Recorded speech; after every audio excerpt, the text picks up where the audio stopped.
4월 29일 민중민주당, 미국평화원정단, 필리버스터 라이브 시작하겠습니다. 오늘은 어제에 이어서 항쟁의 기관차 2020년 2월호 첨단 함께 보도록 하겠습니다. 첨단의 특집 정세 14페이지입니다. 미, 파열구가 난 군사패권. 미는 테러와 전쟁을 하면서 많은 국방비를 작전 비용으로 지출했다. 육군의 현대화 작업이 이뤄지지 못했고 공군의 F-35 전투기 개발이 지연됐으며 미 해군의 각종 함정은 노후화됐다. 트럼프 정부에서 미의 국방 예산이 급격히 늘어나고 있다. 미 정부는 육군의 10대 현대화, 해군 함정 355척, T-X 훈련기, B-21 폭격기, 차세대 전투기, 핵무기 현대화 사업 등을 준비하고 있다. 러와의 중거리 핵 전략 파기에 따라 중거리 미사일 개발과 극초음속 무기 개발도 표면화됐다. 미군의 기본 전력은 항공모함과 전폭기다. 항공모함으로 제해권을, 전폭기로 제공권을 장악한다. 1961년 미는 핵 추진 항모를 건조했다. 미는 11척의 항공모함으로 전 세계를 상대하고 있다. 패권국으로서의 외형상 규모도 중요하다. 항공모함은 대표적인 예다. 여기에 미는 경제력, 기술력을 내세워 전투기, 폭격기를 개발해왔다. 지상군은 여러모로 무모한 싸움이다. 자국민을 전쟁으로 내몬다는 비난 여론은 선거를 치러야 하는 정치인들에게 상당한 부담이 아닐 수 없다. 베트남전은 이를 확인시켜줬다. 미는 2차 세계대전 시기 본토 공격을 받지 않고 전쟁 특수를 누려 경제적으로 비약했다. 미는 전쟁으로 긁어모은 부를 유럽과 아시아에 쏟아부어 사회주의를 막고 패권국이 됐다. 그러다 코리아전과 베트남전으로 연이은 타격을 받았고 침략, 약탈로 유지되는 경제의 한계로 20세기 말에는 재정 적자, 무역 적자에 시달리며 심각한 경제 위기에 몰렸다. 미 경제의 취약성은 2008년 미국발 금융위기에서 결정적으로 드러났다. 지상군을 투입해온 중동 지역 아프간, 이라크에서의 전쟁도 성과 없이 철군해야만 하는 상황이다. 군 전력을 마냥 확장할 수 없게 된 미는 인도 태평양 전략으로 비용 절감을 시도한다. 미군 해외 주둔비를 현지 국가에 전가하고 각종 무기 판매를 통해 비대해진 군사화된 경제를 유지하려고 한다. 2019년 트럼프 정부는 러와의 중거리 핵 전략 조약을 파기하고 새로운 중거리 미사일을 개발하겠다고 밝혔다. 이 비용까지도 미는 무기 판매로 충당할 계획인 것이다. 북은 미 항모에는 잠수함으로, 미 전폭기에는 미사일로 대응하는 미 무기 체계를 개발하고 있다. 중러가 미와의 군사 대결전을 회피하는 조건에서 북은 미의 군사 패권에 파열구를 내는 유일한 나라라고 평하지 않을 수 없다.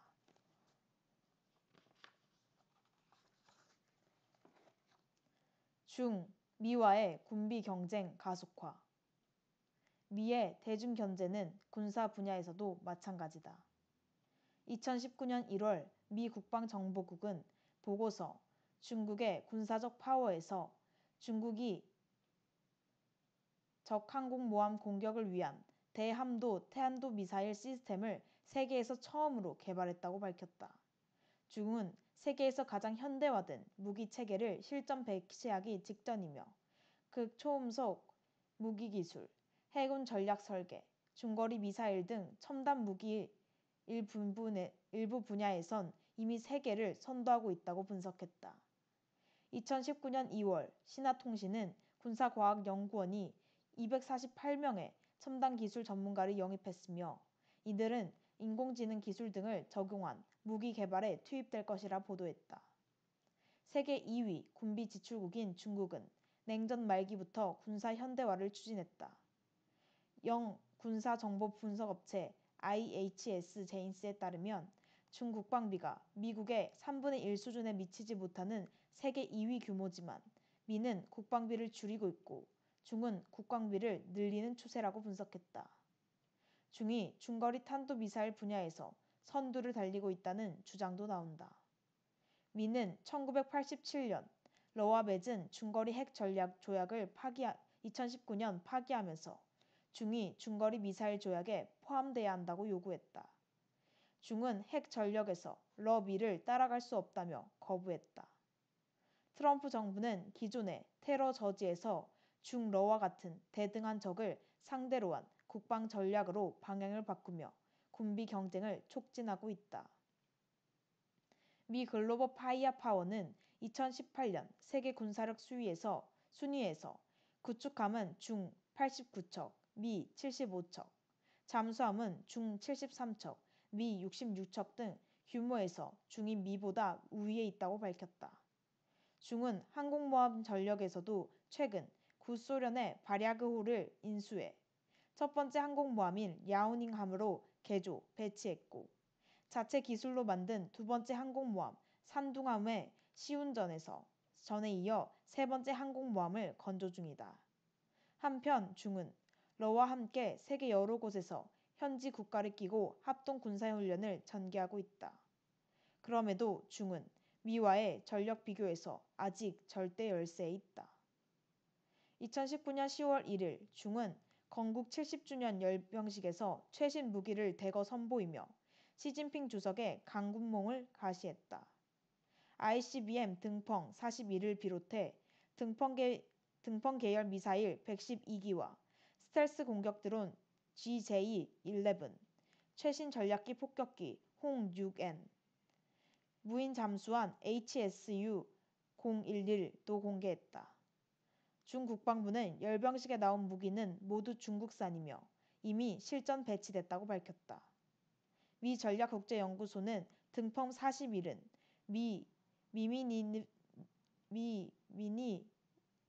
미니트맨 미사일의 사거리 1만 3천 km를 넘는다고 평가했다. 극초음속 탄도미사일 등펑 17, SLBM G랑-2도 열병식에 공개했다. 현재 중국군은 핵탄두를 탑재할 수 있는 3세대 SLBM G랑-3 발사 시험도 마쳤다. 젠20은 중위 미 스텔기 전투기 F-35에 대항해 독자 개발한 스텔스 전투기로 미가 2025년까지 인도 태평양 지역에 F-35 225대를 배치하겠다고 한 이후 중은 젠20을 200여 대까지 늘리겠다고 밝혔다. 중미 군비 경쟁은 가속화될 전망이다.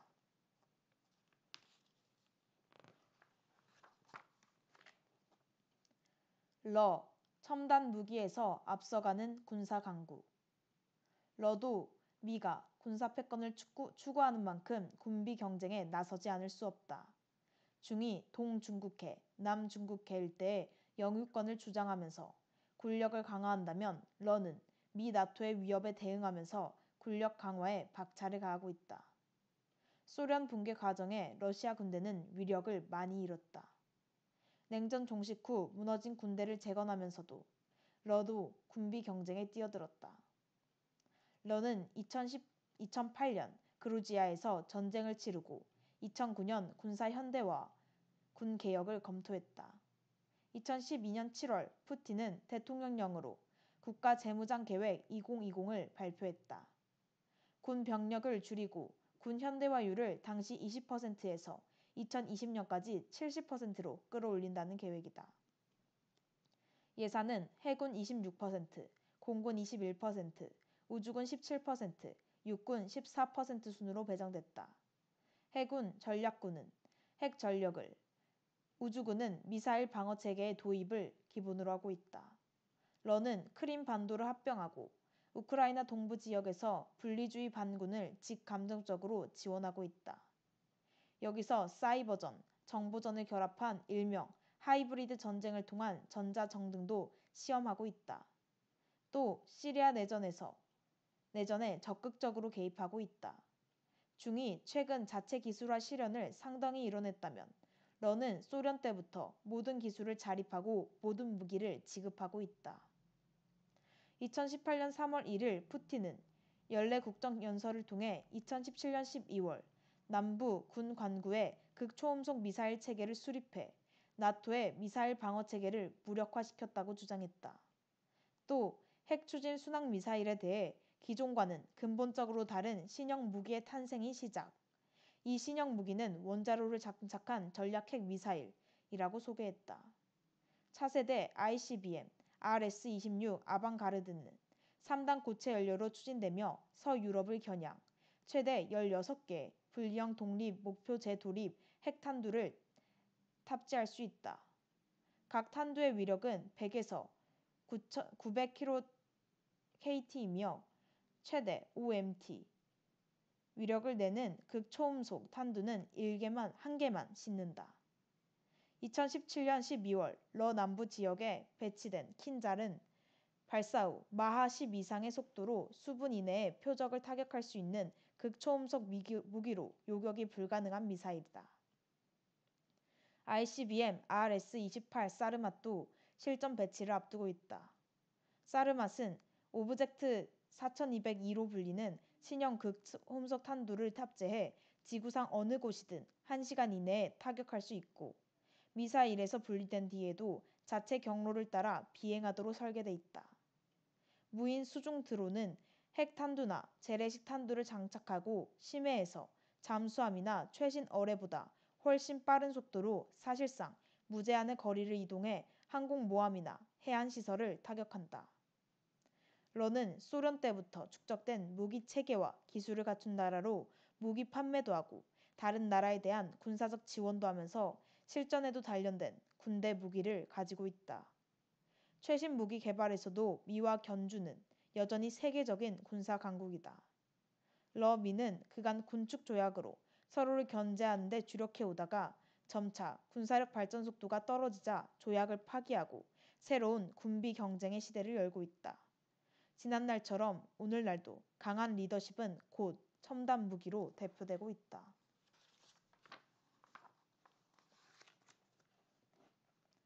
이란, 북기술에 기반을 둔 미사일 체계 구축. 2019년 11월 미는 이란과 연계된 것으로 의심되는 미사일 부품을 적발, 압수했다. 2019년 12월 트럼프 정부가 중동 지역에 1만 4천 명을 추가 주둔 계획을 세운다고 보도됐다. 뉴욕타임즈는 이란이 이라크에 미사일을 배치해 이스라엘에 대한 억지력을 갖기 원한다고 분석하기도 했다. 2020년 1월 3일 미는 솔레이마니아 암살 이후 이란의 보복 전분 위기 속에 미군 1만 명을 증강 배치하는 등 8만 병력을 집결시키고 미 B-2 전략 폭격기, 항공모함 전단까지 집중시켰다. B-2 전략 폭격기 6대가 인도양의 디에고 가르시아 공군기지에 긴급 배치됐고 카타르 미 공군기지에는 F-22 스텔스 전투기가 배치돼 있으며 B-2 스텔스 폭격기는 미 본토에서 출격 대기 상황인 것으로 알려졌다. 상륙전을 벌일 수륙 용함 USS 바타노도 대기시켰다. 영국제전략연구소에 따르면 이란은 정규군과 이란 혁명 근위대로 구성된다. 혁명 근위대는 정예 부대로 해군도 포함돼 호르무즈 해협의 경비를 맡고 있으며 주요 전략 무기의 통제권도 가지고 있다. 솔레이마니의 꾸두스군은 해외에서 비밀 작전을 수행하는 부대로 약 5천 명에서 2만 명 규모인 것으로 알려졌다. 미는 꾸두스군의 활동에 레바논의 헤즈볼라와 팔레스타인의 이슬람 지하드 활동도 포함된다고 본다. 트럼프는 2019년 5월 이란에 대한 군사 계획을 목적으로 한 12만 명 파병 계획을 부정하면서 그 이상이 필요하다고 밝혔다. 당시 미 군사력 평가 전문기관 글로벌 파이어 파워는 이란 군사력을 세계 14위로 평가했다. 이란은 미의 중동 패권 전략에 맞서 핵 개발을 꾸준히 해왔고 서방의 경제 제재는 이란 이슬람 혁명 이후부터 지금까지 가혹하게 진행돼 왔다. 2015년 이란은 미를 비롯한 P5+1과 핵협정을 체결해 핵 개발을 중단하고 서방의 경제 제재로부터 일시적으로 벗어났다. 그러다 2018년 트럼프가 이란 핵 협정에서 탈퇴하고 경제 제재를 재개했다. 이란은 가디르급 잠수함을 다수 건조 중이며 세 척의 킬로급 잠수함을 보유하고 이를 역개발한 2,000톤급 카이급 잠수함을 현재 건조 중인 것으로 알려졌다. 또 드론 기술을 개발해 2016년 이라크에서 무장 세력 IS와의 전쟁에 사용했다. 2019년 6월 호르무즈 해협 영공을 침범한 미의 정찰 드론을 격추시키기도 했다. 미 국방 보고서에 따르면 이란의 미사일 산업은 중동에서 최대 규모다. 샤하브3는 북에 미사일을 기본으로 한 것으로 알려졌다. 샤하브3는 남부 유럽과 인도까지 사정거리 안에 두고 있다. 이란은 최대 3,000km급 수마르 미사일 등을 1,000발가량 갖고 있으며 일부 미사일은 지하 500m의 사일로에 배치했다고 한다. 이란 나탄즈와 포르도에 우라늄 농축 공장과 이스파한에 핵 기술센터 등이 있다. 2020년 1월 이란을 공격한 트럼프는 전쟁을 막기 위한 것이라며 경제 제재 중심으로 선회하고 있다. 대선을 앞둔 트럼프에게 수많은 인명피해와 막대한 자금이 들어가는 전면전은 정치적 자살과 같다.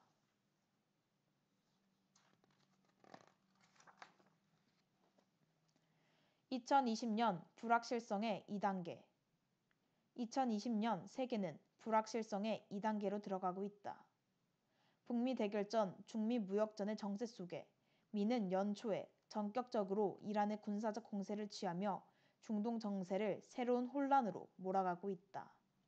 미는 이란 핵협정에서 탈퇴하며 쥐고 있던 군사적 대응이라는 카드를 이번에 사용하면서도 전면전으로의 확전은 피했다. 솔레이마니의 죽음에도 이라크 내 미군 기지를 타격하는 데서 신중했던 이란의 절제도 컸다. 이란과의 전쟁과 협상이라는 전략은 트럼프 정부에게 대북 정책과도 무관하지 않다. 오바마 정부는 이란, 쿠바와 달리 북과는 전략적 인내라며 유엔 제재, 경제 제재에 집중했다. 트럼프는 정확히 오바마와 정반대로 행동하며 국제 정서에서의 불확실성을 높이고 있다. 대표적인 불확실성 이슈인 중미 무역 협상은 1단계 협상에서 경제적 통화 절하를 삼가하고 관련 정보를 공유하기로 한 사실이 확인됐으며 1월 13일 중에 대한 환율 조작국 지정을 해제하고 관심 대상국으로 돌려놨다. 1월 15일 1단계 서명이 이루어졌지만 2단계 협상이 이행되지 않을 경우 일방적 관세 재부과가 가능하다는 점이 강조되고 있다. 중과 관련된 또 다른 불확실성 이슈인 홍콩 문제도 1월 1일 대규모 시위로 여전히 현재 진행 중형임을 확인했다.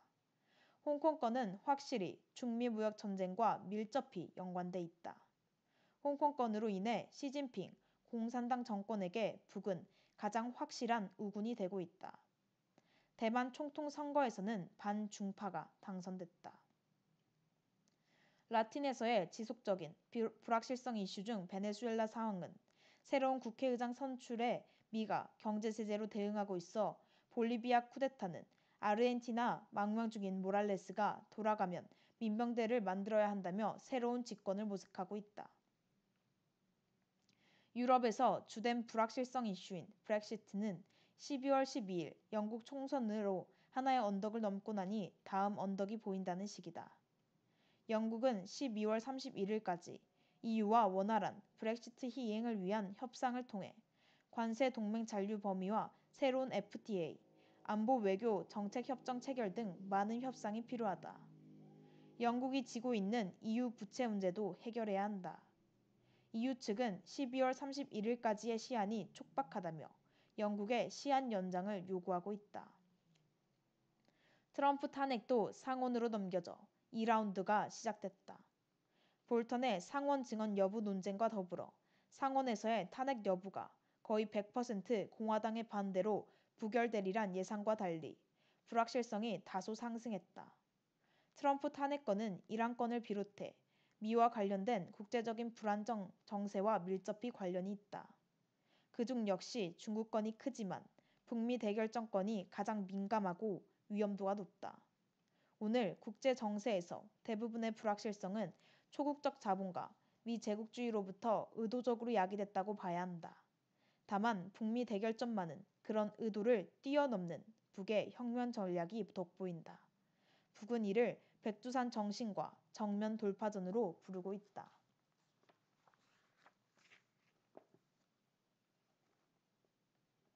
민중민주당 미군 철거 투쟁으로 신년 투쟁 시작. 올해도 민중민주당은 신년을 투쟁으로, 특히 미군 철거 투쟁으로 맞이했다. 1월 1일 민중민주당 평화협정운동본부 전총 반미투본은 서울 광화문 미대사관 앞에서 미군 철거의 해 신년 투쟁 선포식을 개최했다. 이날 오후 경기 평택 캠프 험프리스 앞에서도 트럼프 전쟁 망언 규탄, 평택 미군기지 철거, 미군 철거, 신년 집회를 진행했다. 1월 3일 민중민주당은 평택 주남미군 사령부 앞에서 전쟁 망언 트럼프 정부 규탄, 분단 수구학회 세력 청산, 미군 철거 연설회를, 1월 4일 반미투보는 광화문 미대사관 앞에서 북침 전쟁 망언 트럼프 정부 규탄, 미군 철거 집회 행진을 하며 신년투쟁을 이어갔다. 1월 8일 전총은 촛불 항쟁에 힘입어 집권한 문재인 정부의 중간 성적표는 참담하기만 하다며 첫 논평, 환수복지는 경제 위기와 민생 파탄의 유일한 출로다를 발표했다. 전총은 논평에서 비정규직 제로시대, 최저임금 1만원 공약은 사라졌으며 가속화되는 경제위기, 민생 파탄으로 민중들의 삶은 나락으로 떨어진 지 오래. 아랫돌 빼어 윗돌 괴는 식의 미봉책으로는 우리 경제의 고질병인 민생 파탄 문제를 절대 해결할 수 없다고 규탄했다. 논평은 외세와 재벌 기업에 좌우되는 정권 하에서는 죽음의 행렬을 절대 멈춰 세울 수 없다며 권력형 비리범, 친일파, 내외 반민중자본, 미군 기지를 환수해 본래 주인인 민중에게 돌려주는 환수복지 정책만이 현재 위기 상황의 유일한 출로라고 강조했다. 1월 11일 민중민주당, 평협, 전총, 반미투보는 전쟁 반대, 파병 반대, 트럼프 규탄, 미군 철거 집회 행진을 진행했다.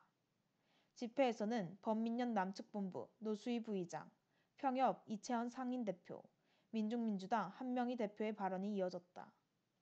집회에서는 트럼프 미 대통령이 이란 핵협정을 파기하고 무인 공격기 MQ-9 리퍼를 이용해 솔레이마니아 이란 꾸두스 군사령관을 폭살한 것을 지적하면서 실제 이라크전을 벌인 미국이 이제는 이란전을 벌이겠다고 광분하고 있다고 강력 규탄했다. 또 파병과 관련한 해리스 주남 미 대사의 발언에 대해 노골적인 내정 간섭 망언을 했다고 규탄했다. 특히 문재인 정부의 독자 파병의 기반적 방법에 대해 파병은 4대 매국과 굴욕 외교의 시금석이라며 강력 성토했다. 1월 2일 미 국방장관 에스퍼가 북과 오늘 밤이라도 싸울 준비가 돼 있다는 전쟁 망언으로 코리아 반도의 전쟁 위기를 고조시키고 있다고 지적했다. 성명은 미국의 이란 침략은 미군이 있는 곳에 전쟁 연습과 전쟁 위험이 있다는 사실을 제3 입증한다며 미군 철거의 당위성과 절박성을 집중 부각했다. 1월 18일 반미투보는 미군 유지비 증액 반대, 파병 반대, 미군 철거 집회 행진을 했다.